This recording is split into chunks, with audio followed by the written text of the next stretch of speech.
Bismillahirrahmanirrahim. Assalamualaikum Pak Ustad. Waalaikumsalam. Mah kalebat buka sendalna. Siga punten assalamualaikum teh. Waalaikumsalam. Sok. Ben awal Pak Ustad, jadi ada satu keluarga. Ada satu keluarga. Satu tapi keluarga gitu. Keluarga punya 5 anak. Punya 5 Ayahnya anak. udah meninggal, 4 cewek. 3 anaknya udah meninggal. 5, enggak, ayahnya meninggal. Ayahnya meninggal, oke. Nah, satu bungsu, si bungsu teh cowok dan kakaknya cewek. Suatu hari teh si pengasuh bungsu mau nikah, tapi nggak sebelumnya tidak diridhoi sama ibunya. Tapi maksa terus.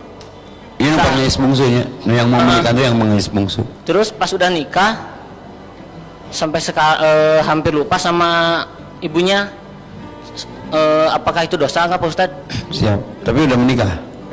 Jadi waktu proses ke arah pernikahan ibunya nggak setuju, tapi akhirnya menikah juga. Tapi nggak kawin entah budak teh pernah mengihan kolotnya. Doraka aslinya doraka. Udah bukan masalah tidak setujunya, nggak jadi takdir nggak kawin mah. Saya juga seperti itu. Ayah mertua saya nggak saya di walian ku kakak yang paling besar atas dasar kesepakatan, karena bapak nggak paham. Jadi pada budak jarinah kan koncina bae lama gitulah standarnya.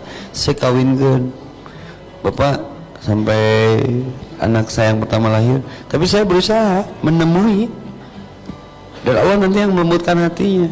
Nah emang nges di satu tujuan jika nu dendam nggak kalau teh mau barokah siap pernikahan gitu mah bejaan karunya aslina bejaan pangbejaan tanya tepungan si mama kayak karasa nama mengeseuh kalau sudah tiada baru terasa kama qala Roma Irama pidang dutihi hadis riwayat Oma Irama dina dangdut eta fakta sakit tahu kehilangan tuh, apalagi kehilangan orang tua indung deh kan si bapak nama seueuhnya doraka mang bejaan ayat tuh jelemana dia stok ini ada kertas kasih voucher. Nah ini izin bertanya diizinkan lah Pak Ustadz. Sebentar lagi kan kemerdekaan cuk sok emang harus merdeka. Lalu bagaimana cara menjalankan kemerdekaan? Kemerdekaan itu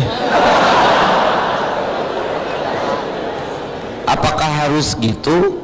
Aku teh ikut lomba jadi bencong sambil main bola gitu, sok resep mah siapar ya mah tukang ngedit atubar bari nage teu naon kan. Yang aku takutkan di perlombaan memperingati hari kemerdekaan teh tong alay tong lebay kemerdekaannya dicabut ya. Syukuran mah lain gitu. Perlombaan balap karung menang tapi ti imah ke masjid masing-masing mal subuh sing arajelang juga pocong. Eta syariah lomba balap karungnya jadi ku RW teh nya sok lomba balap karung beda versi on the spot. Sabaraha peserta 10 imah dengan jarak yang sama simpenan jam 3 subuh finishna di masjid. Sok make CCTV bere tahrim di masjid starna as-salatu khairum minan naum langsung asupan karung jeleng keren tuh kreatif tuh supaya bernilai ibadah sok geura insyaallah riweuh